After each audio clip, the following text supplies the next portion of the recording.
I freeze at the edge of the stone path, unable to process what I'm seeing. 3 men in work uniforms rip at the soil where my mother's prized Queen Elizabeth roses once stood. Mounds of uprooted plants lie scattered across the lawn, their roots exposed to the merciless California sun. Stop! My voice cracks. What are you doing to my mother's roses? The workers pause, glancing toward the red-headed woman supervising them from beneath a wide-brimmed straw hat. Celeste Monroe correction. Celeste Blake now turns with the unhurried confidence of someone who believes they belong exactly where they stand. Merritt, darling. Her coral lipstick parts in a smile that doesn't reach her eyes. I thought you'd be at work until 5. I came home early. The words stick in my throat as I step closer, surveying the destruction. 6 years of careful tending gone in an afternoon. Why are you tearing out Mom's garden? Celeste waves her hand dismissively. These old-fashioned roses aren't my style. The garden needs updating. Bruno presses against my leg, his golden fur warm through my jeans. His low whine mirrors the churning in my stomach. You can't just... I search for my father, spotting him hovering near the pergola, examining a climbing rose as if it might hold answers to questions he doesn't want asked. Dad? He looks up, then immediately away, studying the Spanish tile beneath his feet. Celeste thought some new landscaping would freshen things up. Freshen things up? The words taste bitter. Mom spent 15 years cultivating these roses. And now I'll spend the next 15 making this space my own. Celeste adjusts her hat, squinting against the afternoon sun. Raymond and I discussed it. We agreed the house could use some modernizing. 2 weeks. It's been 2 weeks since my father showed up with Celeste on his arm, a fresh wedding band glinting on his finger. Vegas was magical, Merritt, he'd announced, eyes bright with an enthusiasm I hadn't seen since before Mom died. We were high school sweethearts, can you believe it? Reconnected at the reunion. I'd swallowed my hurt at being excluded from something so monumental and pasted on a smile.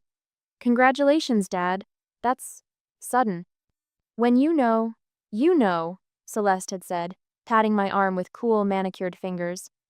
What I didn't know then was that the moving trucks would arrive 3 days later, or that visiting meant Celeste's designer luggage would fill the guest closets, or that her twin daughters Tinsley and Marin would descend with matching chihuahuas that yapped incessantly at Bruno until he retreated to my bedroom. It's just temporary, honey, Dad had explained, helping the movers position Celeste's white leather sectional where Mom's comfortable floral sofa had been. The girls need to finish their semester without disruption. Now I step around a mound of dirt and kneel beside a discarded rosebush. Its apricot nectar blooms still perfect despite being ripped from the earth. These plants are alive. You can't just throw them away. The landscapers are taking them. Celeste checks her watch.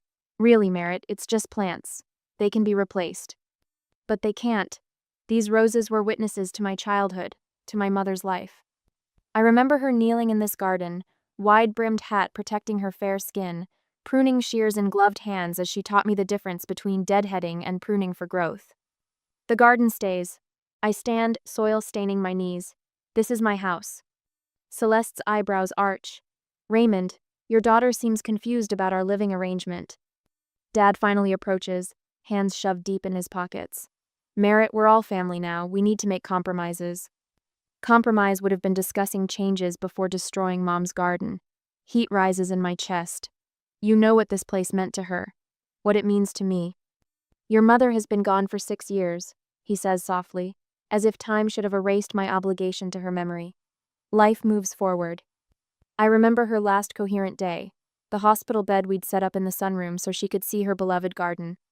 Her fingers, so thin they barely made an impression, squeezing mine. Promise me you'll take care of our home, Merritt. It's your legacy now. At 19, I'd inherited this Spanish Revival house overlooking the Pacific, its citrus grove and rose garden, and the responsibility that came with it. Dad had signed away his claim, saying he couldn't bear to stay after losing her. Until now. Until Celeste. I turn away from them both and walk to the far corner of the garden where a bench sits beneath an arbor of climbing Cecile Brunner roses. Bruno follows, settling at my feet as I sink onto the weathered wood. I won't let them take what's yours, Mom, I whisper, watching Celeste direct the workers to continue their destruction. I promise. Next day, I stand frozen in the doorway. my laptop bag sliding from my shoulder to thump against the hardwood floor.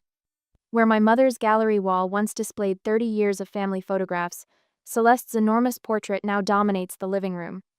Her twins flank her in matching white sundresses, their practiced smiles gleaming beneath the new brass picture light. What happened to our family photos? My voice sounds distant even to myself. Celeste emerges from the kitchen, wiping her hands on a crisp white apron that's replaced my mother's well-worn floral one. I box them up for safekeeping. She gestures toward the transformed space. This house needs a woman's touch, dear. It felt like a museum. My eyes travel to the mantel where Mom's antique crystal Visaya wedding gift from her grandmother has vanished. In its place sits a twisted metal sculpture that resembles nothing so much as an expensive tangle of wire. Where's Mom's vase? I move toward the fireplace, my fingers curling into fists. That old thing? Celeste adjusts a throw pillow, avoiding my eyes. I put it somewhere safe. That sculpture is from an emerging artist in San Francisco. Costs more than your car. Bruno presses against my leg, his warm presence the only familiar thing in this suddenly alien room. Dad appears from his study, his reading glasses perched on his nose. Merritt, you're home early. His smile falters as he notices my expression. Dad, these were Mom's things. I gesture to the stripped walls, the rearranged furniture, the absence of 30 years of our life together. You promised me when she died that her memory would be honored in this house. He removes his glasses, rubbing the bridge of his nose. Honey, we need to make room for our new family members. Celeste has excellent taste.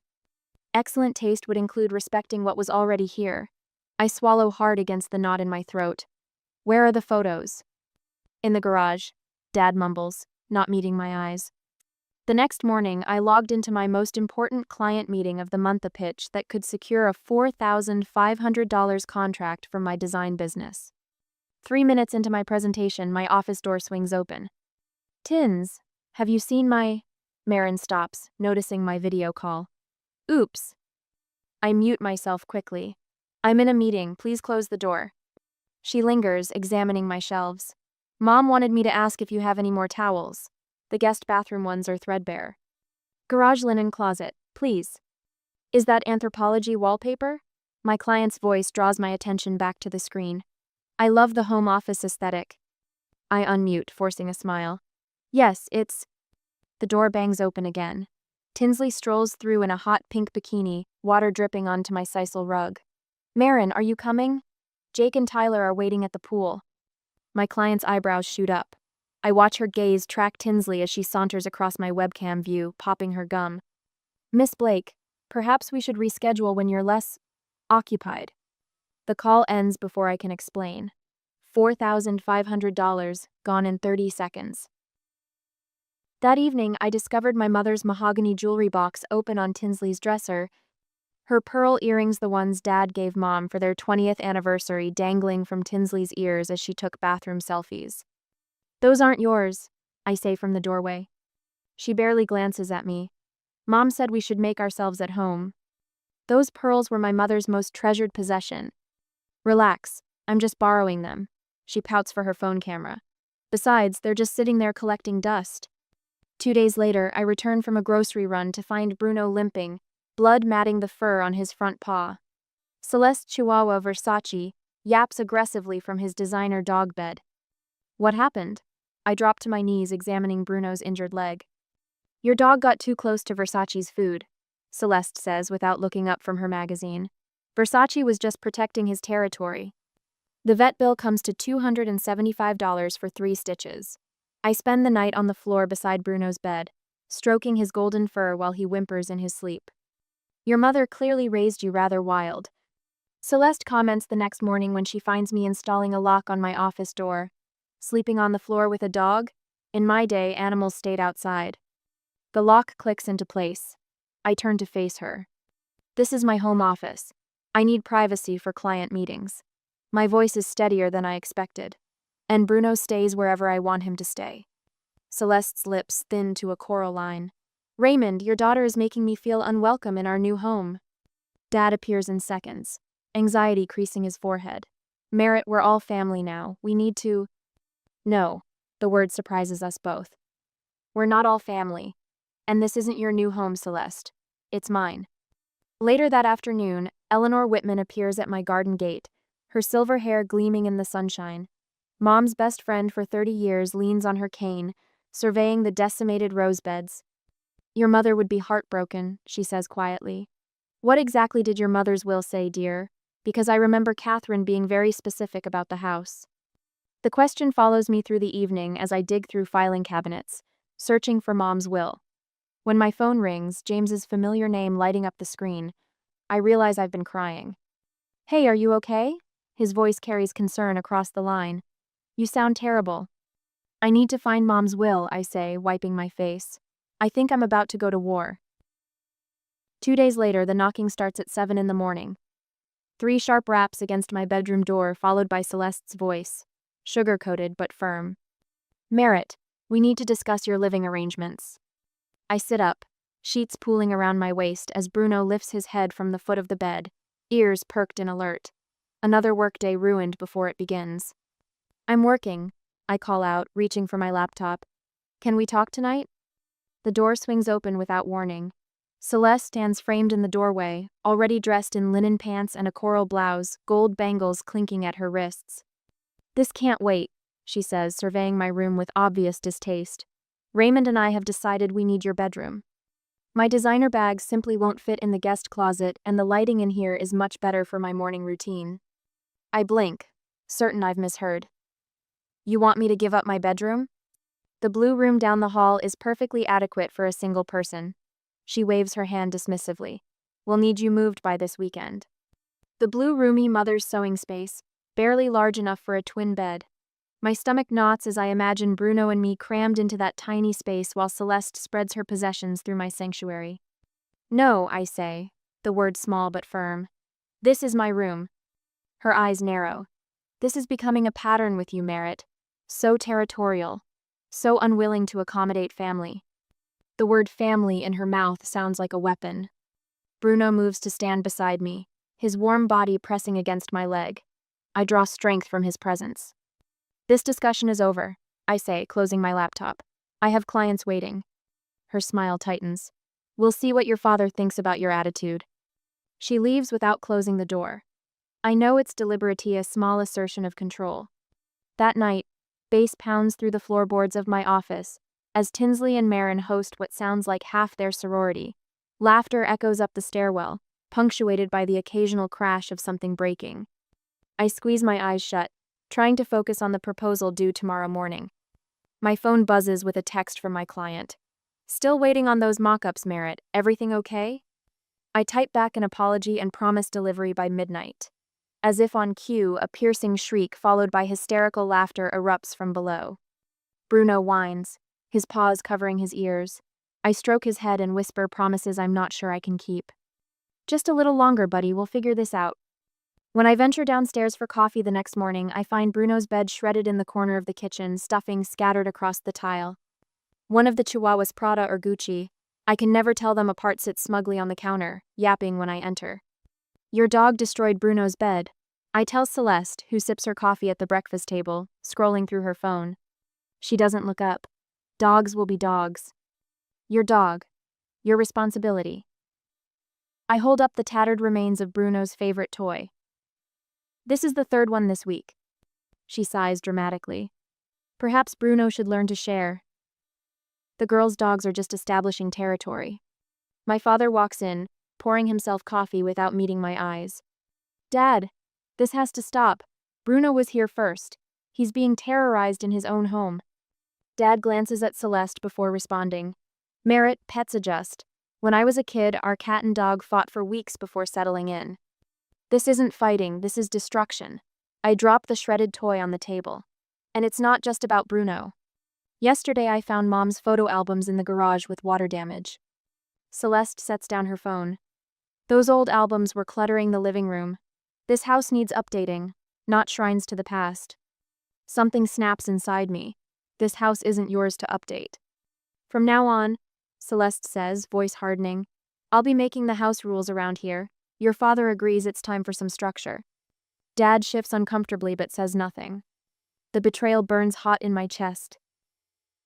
That afternoon, I sat in Amy Watson's downtown office, surrounded by law books and the faint scent of lemon polish. The estate lawyer studies the documents spread before her, occasionally making notes on a yellow legal pad. Well, she says finally, looking up over reading glasses, the situation is quite clear. The house is solely in your name, Merritt.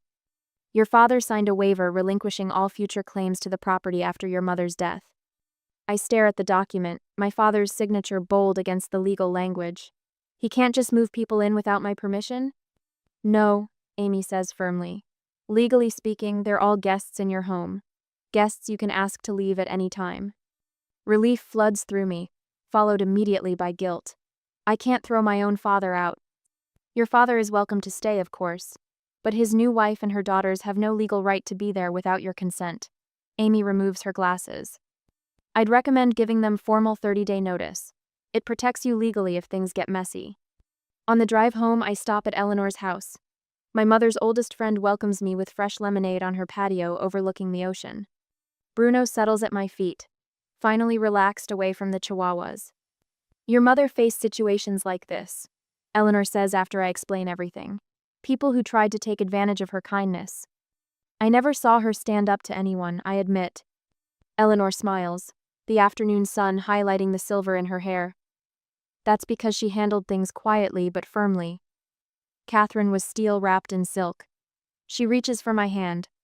She knew you would need that strength someday. Check the false bottom of her jewelry box.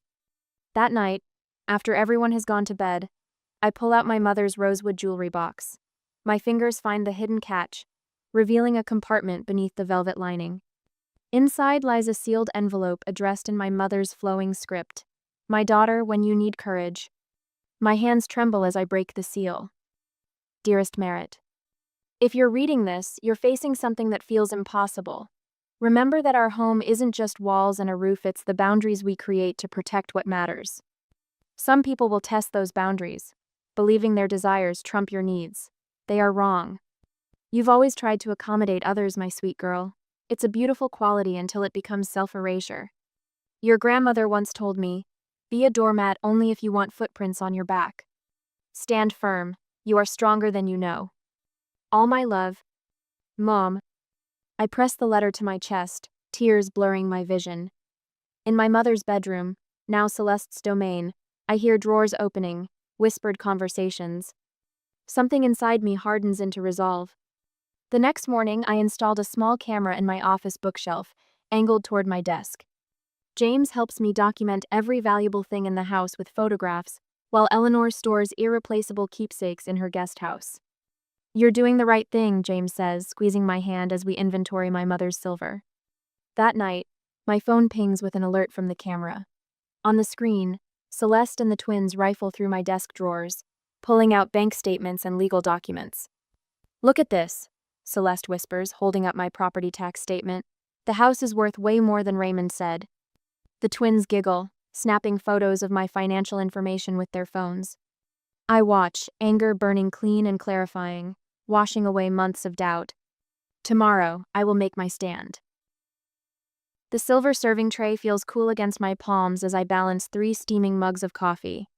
I've added cream to Celeste's exactly how she likes it and left Ray's black. A manila envelope rests beside the sugar bowl, corners perfectly aligned with the tray's edge. Good morning, family. My voice rings through the kitchen with an unfamiliar confidence. Celeste looks up from her phone, coral lipstick already perfect at 7:30 in the morning. Someone's chipper today. I place the tray on the table with surgical precision. I made coffee. Thank you, honey. Dad reaches for his mug, his eyes darting between me and the envelope. I slide into the chair across from Celeste, Bruno settling at my feet. I also brought something else. What's this?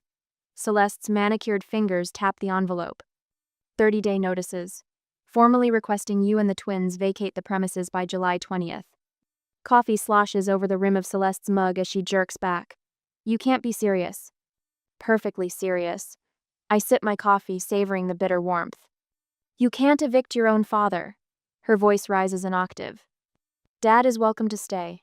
I place my mug down, meeting her gaze. You and your daughters are not. Ray's face drains of color. Merritt, this is legally binding. I slide another paper toward him. Amy helped me prepare everything properly. Celeste snatches the notice, scanning the text with narrowing eyes. This is ridiculous. The girls will be homeless mid-semester. Better start looking. I check my watch. Clock's ticking. The kitchen door bangs open as Tinsley stumbles in, silk pajamas rumpled, blonde hair in disarray. What's all the yelling about? Your stepsister is trying to throw us out, Celeste spits. What? Tinsley's jaw drops. You can't do that. Actually, I can. I stand, smoothing my blouse. This house belongs to me. Not to Dad, not to Celeste, and certainly not to you.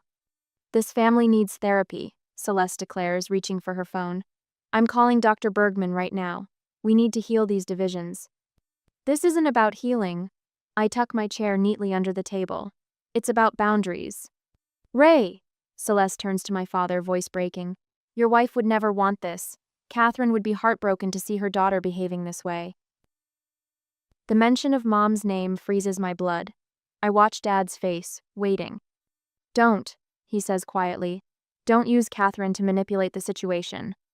Something shifts in Celeste's eyes, a flicker of panic. We had an agreement, Ray. You said we could stay permanently. I said you could stay until you found a place, Dad corrects, avoiding her gaze.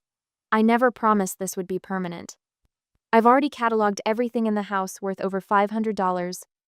I inform them, pulling out my phone to show the inventory app. The security company installed cameras yesterday, and Mom's jewelry is in a safety deposit box now. Celeste's mouth opens and closes. For once, she has nothing to say. I'll be home all week, I continue. I've taken personal days to ensure everything goes smoothly during this transition period. You've thought of everything, haven't you? Celeste hisses. I learned from the best. I smile thinly. My mother always said preparation prevents poor performance. Later, Dad finds me in the garden, pruning the few roses I managed to salvage. Can we talk? His hands twist nervously. I gesture to the bench. Bruno settles between us, his warm weight against my leg. I was flattered by the attention, Dad admits after a long silence. After 6 years alone, having someone want me again felt good. The pruning shears snip with satisfying precision. I'm not forcing you to choose, Dad, but I am forcing her to leave. He nods slowly. I found her going through my financial documents last night. Are you surprised? I should have been. He rubs his face. But no, I'm not. Inside, doors slam as the twins argue about where they might go. Through the kitchen window, I see Celeste pacing, phone pressed to her ear, gesturing wildly. I turn away, focusing on the climbing Cecile Brunner rosebush, the one I refused to let them remove. A tiny pink bud has formed where I pruned last week. Bruno nuzzles my hand and I scratch behind his ears. We're taking our house back, I whisper to him. Dad rises heavily from the bench. I'll be in my workshop. I watch him go, his shoulders rounded with the weight of his choices. For the first time in weeks, I take a deep breath that doesn't feel like drowning. In the corner of the garden, I've already reclaimed Mom's reading nook. Her weathered wicker chair, the small side table, the stained glass lantern'll return to their rightful places. The rest will follow. One room, one day at a time. A week later, the certified letter lands on my desk with the weight of ammunition. I slide my finger under the flap and pull out heavy cream stationery embossed with Randall, Wexler and Associates, attorneys at law. My stomach tightens as I scan the contents. Tenant rights, established residency, legal action if harassment continues. The words blur together in a symphony of threats. I snatch my phone. Amy, they're claiming tenant rights now. Amy's voice remains steady. I expected this. Schedule an emergency meeting today, if possible. Their attorney, your father, everyone. My office at 4. 2 hours later, I stand in Amy's conference room, Bruno pressed against my leg. The oak table stretches between us like a battlefield. Celeste sits flanked by her daughters and a silver-haired man with a leather portfolio who introduces himself as Gregory Wexler, Esquire. Dad shifts uncomfortably in his chair beside them, avoiding my eyes.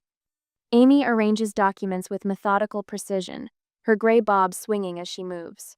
Thank you all for coming on such short notice. Celeste's smile doesn't reach her eyes. We're eager to resolve this misunderstanding. There's no misunderstanding, Mrs. Blake. Amy slides a document across the polished surface. This is the deed to the property at 1426 Montecito Heights. As you can see, it's solely in Merritt Blake's name. Mr. Wexler adjusts his glasses. My client has established tenancy through continuous occupancy and verbal agreement with Mr. Blake. Regarding that point, Amy produces another document, this one bearing my father's signature. This is Raymond Blake's legal waiver, signed 6 years ago, relinquishing all current and future claims to the property.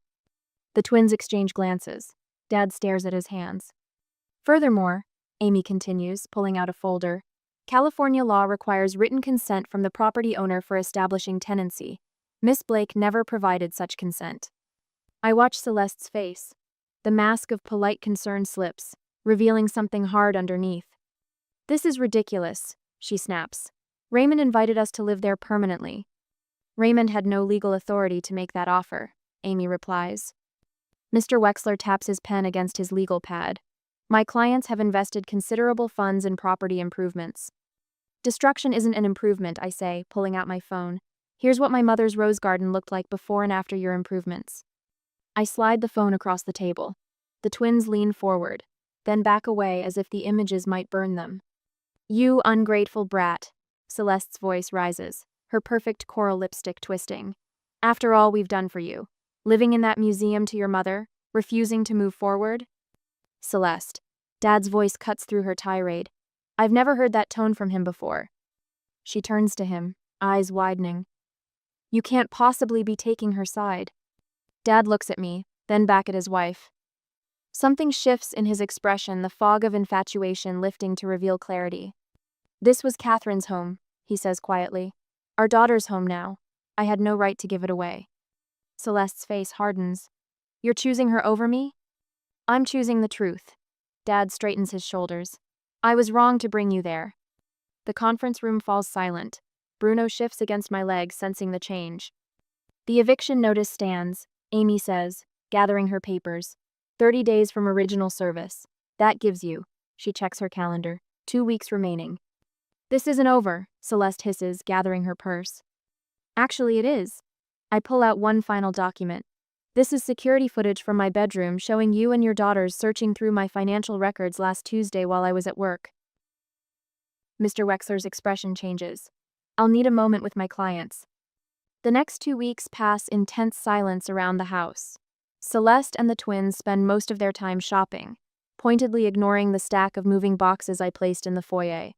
No suitcases appear. No packing begins. On day 30, I wake early.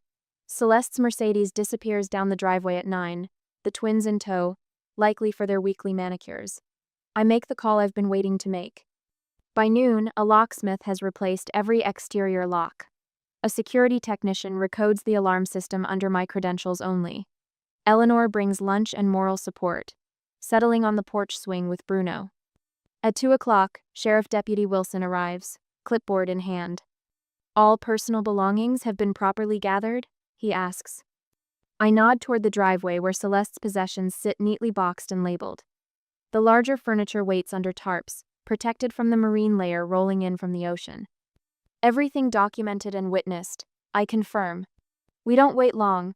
The Mercedes screeches into the driveway at 2:47. Celeste emerges, shopping bags dangling from her wrists. She freezes when she spots the deputy. What is this? She demands, striding toward the front door.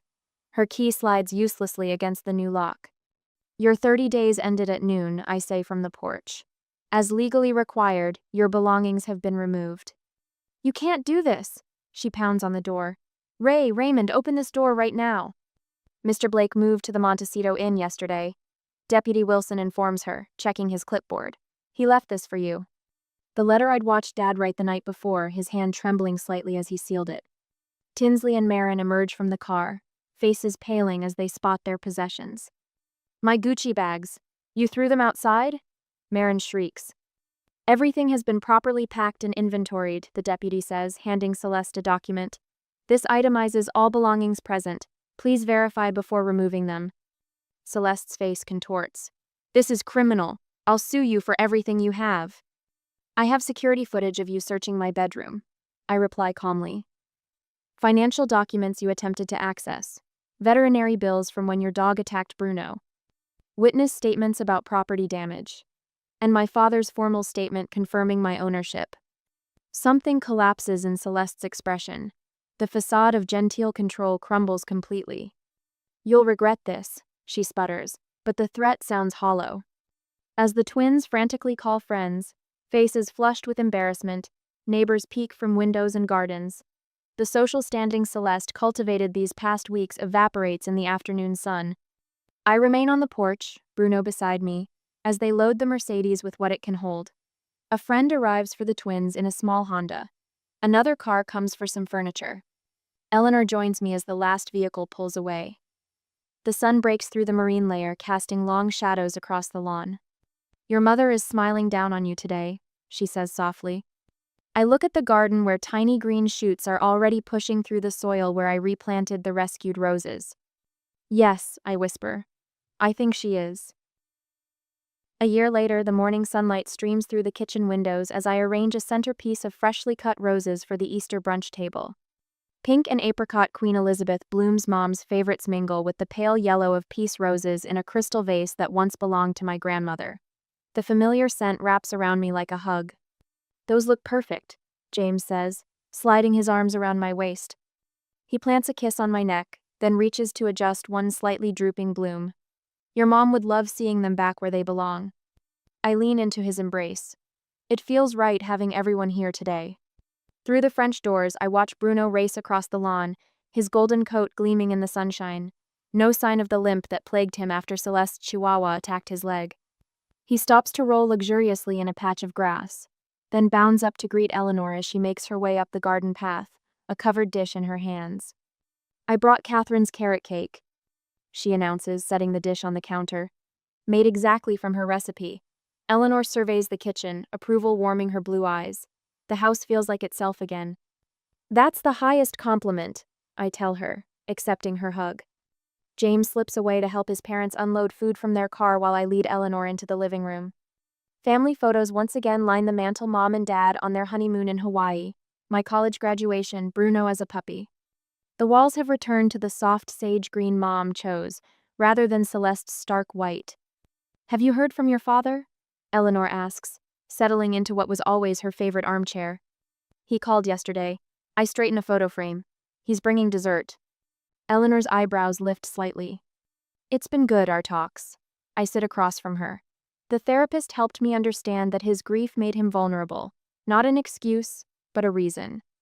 "Your mother always said you had her backbone and her father's capacity for forgiveness." The doorbell rings and Bruno tears through the house, barking joyfully. I open the door to find Dad standing awkwardly on the porch, holding a bakery box. "Apple dumplings," he says, extending the box. "Remember how we'd get them after your dance recitals?" "How could I forget? You'd always ask for extra caramel sauce." I step back, welcoming him in. His eyes widen at the sight of the living room restored to its former warmth. "It looks like home again." That was the point. Conversation flows easily as more guests arrive. Valerie brings her new boyfriend. James's parents chat with Eleanor about gardening. I move between groups, refilling glasses, accepting compliments on the house's transformation. Later, as twilight falls, we gather in the garden. The newly planted roses stretch toward the setting sun, their first blooms unfurling. Bruno lies contentedly at my feet, occasionally lifting his head to accept a gentle pat from a passing guest. Eleanor raises her glass. "To Catherine Blake, whose strength lives on in her daughter." "To Mom," I whisper as James squeezes my hand. Dad approaches as the others drift toward the dessert table. "Your mother would be proud. Not just of the house, but of you standing your ground." He hesitates. I let nostalgia blind me. "I'm sorry." "We're finding our way back," I tell him, and mean it. Later, after everyone leaves, I sit alone in the garden with Mom's journal open on my lap and Bruno's head resting heavy against my knee. Tomorrow, the living room will host the first meeting of my support group for young adults navigating family boundaries. The house that was nearly taken from me will become a sanctuary for others. "We did it, Mom," I whisper to the stars beginning to appear above the roses. "We protected what matters."